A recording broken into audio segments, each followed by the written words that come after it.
তো আজকে পুরোনো ক্যালেন্ডার বাদ দিয়ে নতুন ক্যালেন্ডার খোলা হবে। দেখতে দেখতে পুরো একটা বছর আমরা শেষ করে ফেললাম। আজকে 31st নাইটে কিছু আয়োজন করেছিলাম, এগুলো নিয়েই থাকছে আজকের ব্লগ। তো হ্যালো এভরিওয়ান, আসসালামু আলাইকুম। সবাই কেমন আছেন? আশা করছি সবাই ভালো আছেন। সবার অনেক দোয়া এবং ভালোবাসায় আলহামদুলিল্লাহ আমরা অনেক ভালো আছি। তো আজকে শ্বশুর বাড়িতে পঞ্চমবারের মতো 31st নাইট উদযাপন করলাম। তো চলুন ব্লগটা শুরু করা যাক।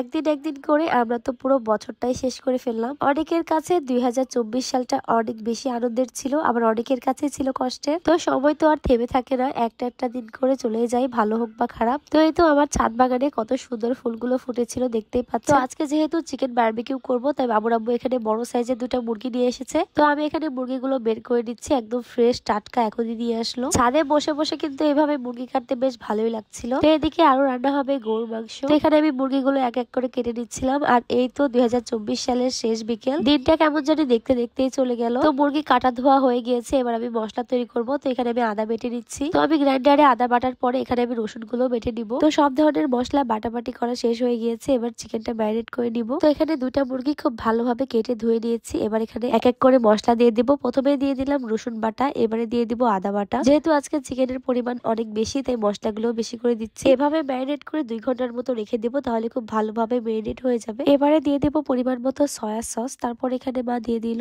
পরিমাণ মতো মরিচের গুঁড়ো। তারপর এখানে দিয়ে দিল পরিমাণ মতো জিরা গুঁড়া। যেহেতু টেস্টিং সল্ট নেই, তাই আমি এখানে সামান্য চিনি ব্যবহার করেছি। তারপরে মা এখানে দিয়ে দিল গরম মশলার গুঁড়া। তারপর এখানে দিয়ে দিলাম পরিমাণ মতো গোলমরিচের গুঁড়া। সবশেষে এখানে দিয়ে দিব টমেটো সস। এখানে কিন্তু বারবিকিউ মশলা ব্যবহার করিনি, ঘরোয়া কিছু উপকরণ দিয়ে তৈরি করছি আজকে। সবশেষে এখানে দিয়ে দিলাম পরিমাণ মতো সয়াবিন তেল। এবারে সব উপকরণ দেওয়া শেষ, খুব ভালোভাবে ম্যারিনেট করে রেখে দিব। প্রত্যেকবারই বড় করে পিকনিকের আয়োজন করা হয়, তবে আমরা এবার নিজেরাই করছি। তো এই তো বাবুর আব্বু এখানে লাইটিং করেছিল।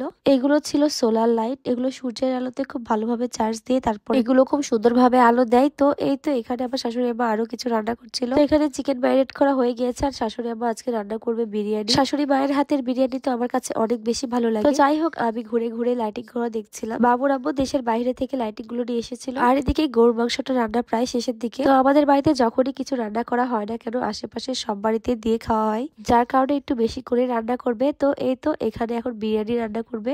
আজকে রান্না করা হবে চিকেন বিরিয়ানি। প্রথমে মুরগিটা খুব ভালোভাবে রান্না করে নিয়েছে, এরপরে পরিমাণ মতো তেল দিয়ে পেঁয়াজ দিয়ে খুব ভালোভাবে ভাজা ভাজা হয়ে গেলে পোলাওয়ের চালগুলো দিয়ে দিচ্ছে এখানে। তো এই তো এবারে খুব ভালোভাবে চালগুলো ভেজে নিতে হবে। তো এই তো পোলাওয়ের চালটা খুব ভালোভাবে ভাজা হয়ে গিয়েছে। এবার আমার শাশুড়ি আবার মুরগিটা দিয়ে দিল রান্না করা। তো রান্না করা মুরগিটা দেওয়ার পরে এখানে আগে থেকে গরম করে রাখা পানিটা দিয়ে দিবে। যদিও আমার শাশুড়ি আবার রাত্রেবেলায় রান্না করেন না, তবে আজকে সব রান্না কিন্তু ছাদে মাটির চুলাই করা হয়েছে। এখানে পানি দেওয়ার পরে পরিমাণ মতো গরুর দুধ দিয়ে এবার রান্না করার পালা। আর এদিকে সামান্য একটু চিনি দিয়ে দিল। চিনি দিলে আমার খেতে খুবই ভালো লাগে। রাত্রেবেলায় সত্যি এরকম রান্না করতে বেশ ভালোই লাগছিল। আর এই তো লাইট গুলো জ্বলে গিয়েছে, আর জ্বলার পরে লাইট গুলো দেখতে আরো অনেক বেশি সুন্দর লাগছিল। তো এই তো এগুলো ছিল কিন্তু সোলার লাইট, দেখে বোঝাই যাচ্ছে না। তো এই তো তারপরে বারবিকিউ করার পালা। আজকে আমি বাবুর আব্বু সহ আর 2-1 মিলে আজকে বারবিকিউ পার্টিটা করছি। তো যেহেতু সম্পূর্ণ ট্রিটটা বাবুর আব্বুই দিয়েছে, তো এই তো আমাদের ইলেকট্রিক বারবিকিউ মেশিনে আমরা বারবিকিউ করছি।